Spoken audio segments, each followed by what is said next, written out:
เนาะครับพี่น้องหลังจากอีพ่อเนาะในอ่านคอมเมนต์ของพี่ๆเนาะครับพี่น้องพี่ๆชาวไทยเนาะในการมื้อนี้สิไปถามพ่อเลยเนาะว่าพระองค์มายังหัวหน้าเนาะครับพี่น้องเดี๋ยวไปเบิ่งกันเลยเนาะว่าพ่อพระองค์มายังพระองค์มายังนี่พ่อพระองค์มายังนี่โอ้มันเคยกล้วยโอ้มันเคยกล้วยเนาะมันเคยกล้วยเลี้ยงกล้วยเดี๋ยวนี้นี่ FC ฟังไทยเพิ่นอยากฟังเพลงพ่อนี่ได้ก็มีนกับว่านี่ร้ายขนาดเพลงสักแล้วโอ้พ่อเพิ่นมาเคยกล้วยจักโตนี่พ่อร้องเพลงลาวเลยร้องเพลงไทยเลยเนาะแม่นให้ที่ฟังเนาะแม่นพอมึงเคยกล้วยสวัสดีพ่อเนาะครับสวัสดีครับโอ้ยกันบอกเรื่องเมืองไทยนี่พอเป็นห่วงอะไรอยากไปเที่ยวเจ๊กล้วยกับบริคายดูเลยโดยกล้วยกับบริคายพี่น้องเลี้ยงเงี้ยนี่พอลูกกระบอกหรือช่องโตนี่เลี้ยงย่ำไรกับ2 ปี 3 ปีเลยก็คือกล้วยนี่พ่ออยากปล่อยออกครับพี่น้องเนาะอยากปล่อยออก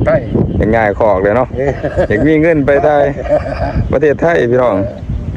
ง่ายคอกออกพี่น้องเนาะถ้าผู้ใดสนใจก็สามารถคอมเมนต์เข้ามาได้เด้อพี่น้องเนาะว่าพ่ออยากขายในราคาเท่าไรนี่พ่อกล้วยนี่เฮ้ย2 ตัวนี่วะแมน60,000ก็ขายนะ60,000พี่น้องเนาะกล้วยงามนะพี่น้องถ้ามาหากันดีๆ50,000ก็ขาย50,000ก็ได้เป็นว่า2 ตัวนี่เนาะกล้วย2 ตัวนี่พี่น้องพอสิไปโลดเพราะว่าเดี๋ยวนี้นี่ไปตับโลดพ่ออยากไปประเทศไทยแห้งพี่น้องพอบ่มีอันนั้นเนาะบ่มีงบส่วนนี้ก็มีแต่กล้วยพี่น้อง2 ตัวเนาะก็คือเพราะว่าจะขายออกงัวก็มีคือกันเนาะงัวเถิกเพราะว่าพ่อก็อยากไปเบิ่งพี่น้องอยากไปเบิ่งวอนพัฒนาเนาะไปประเทศไทยโอ้กล้วยนี่ก็งามนะพี่น้องFC บ่ขอถามเลยนะครับพี่น้องเนาะอยู่ไทยนี่เพิ่นขายกันจังได๋กล้วยนี่เนาะกล้วย2 ตัวบ่ได้ยินว่ากล้วยไทยนี่คือแพงเด้อพี่น้องเนาะเป็นล้านเป็นแสนบ่ก็มีได้พอสิกล้วยไทยนี่พอสิห้องเพลงส่งไปประเทศไทยแล้วก็สิส่งไปอเมริกาแน่เพราะว่าพี่น้องทั้งอเมริกากับFCทั้งอเมริกากับเบิ่งคลิปพอเนาะคลิปแล้วแต่เพราะว่าไม่ว่าส่งคลิปไปอเมริกานี่พอก็สิห้องเพลงลาวนกเขาลืมค้อนวันนี้เพลงไทยนี่พอสิลองให้ FC ฟังไทยบ้างของรัตนาฟ้าโศกเนาะพอสิลองเสียงเพลงเพราะว่าให้กำลังใจ FC แต่ว่ามื้อนี้บรรยากาศดีสิลองเพลงไหนหน่อยดีก่อนพอมาเพลงไทยลองเพลงไทยก่อนเอาเพลงไทยก่อนเนาะจัดมาเลยพอเพลงไทยกับบรรยากาศยามแดงพี่น้องอันนี้เพลงอันนี้เลยรู้ดีว่าพี่ไม่มีปัญญาจะแต่งเนื้อทองของข้ามาเป็นคู่ค้าเวลายามนอนถึงจนไม่รอใครน้อจะมาอาทรอายุของเราเพิ่งพ้นหาผู้นอนไม่ได้สักคนว่าคนซื้อต่อยบ้านอยู่ติดกันบ้านเรามีเพียงรั้วกันมองเห็นกันทุกวันหน้า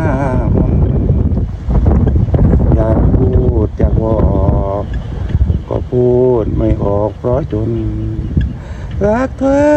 ก็รักเพื่อนพ้นน้องหน้ามนจริงไม่รู้ตัว2 สันสีสันงามตาบ้านเรานี่มุงไว้ยารังคาก็ไม่พ้นหัวใครเหล่าน้อเขา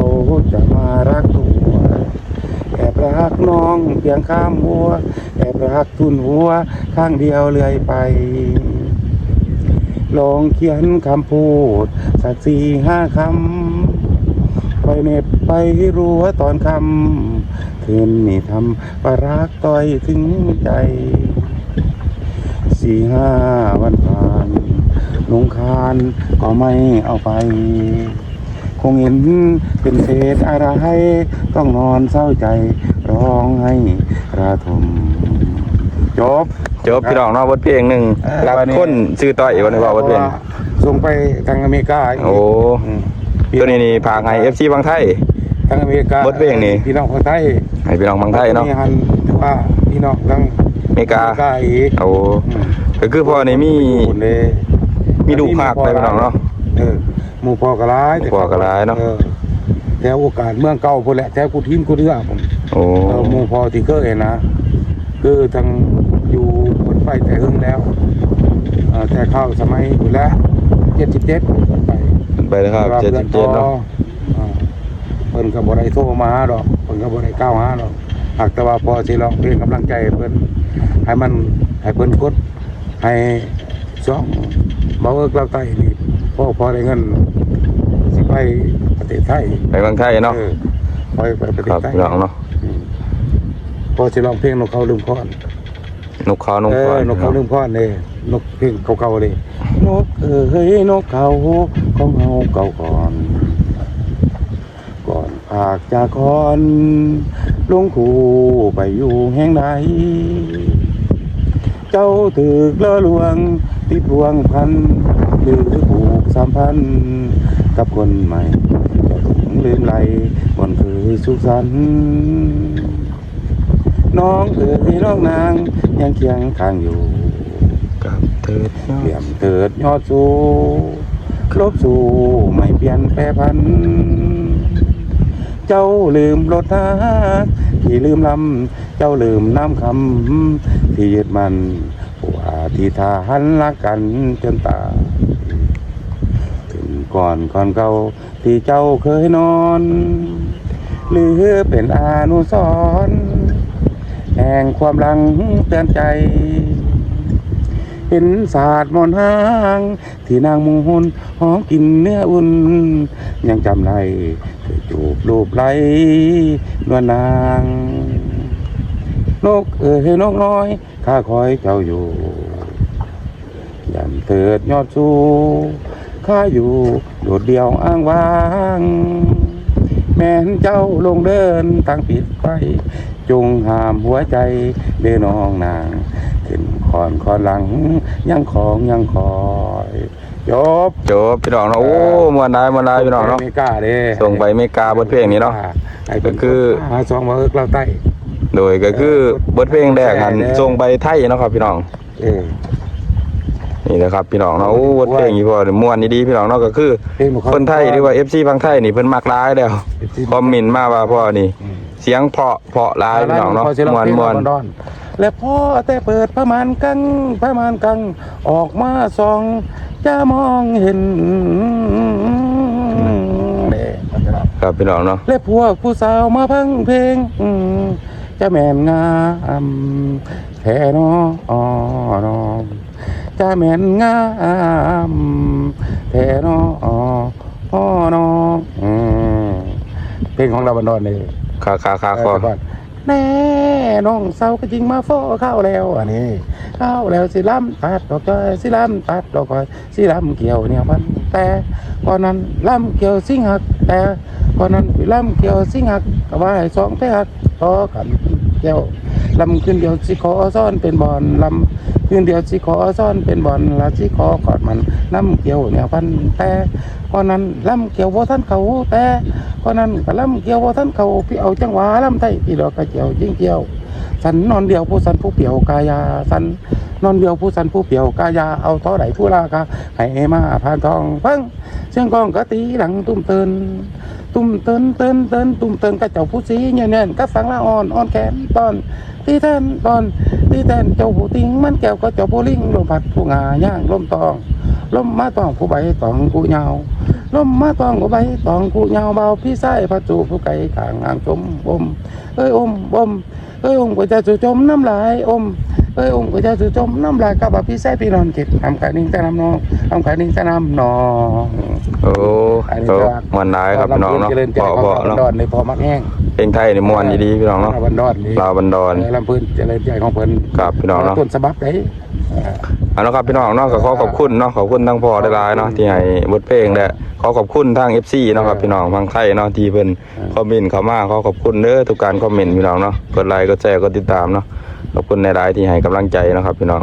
กับพ่อบ่เอิกเนาะทำคลิปพี่น้องเนาะ เวิร์กก็พอก็สิทำคลิปต่อไปเนาะครับพี่น้องเนาะฝากติดตามครับพี่น้องเนาะ ถ้าว่าที่ทั้งเมืองไทยหรือทั้งอยู่สหรัฐอเมริกาแล้วก็อยากฟังเพลงใดก็ คอมเมนต์เข้ามาเขียนมาได้พี่น้องเนาะ พอจะร้องให้ฟัง ครับผม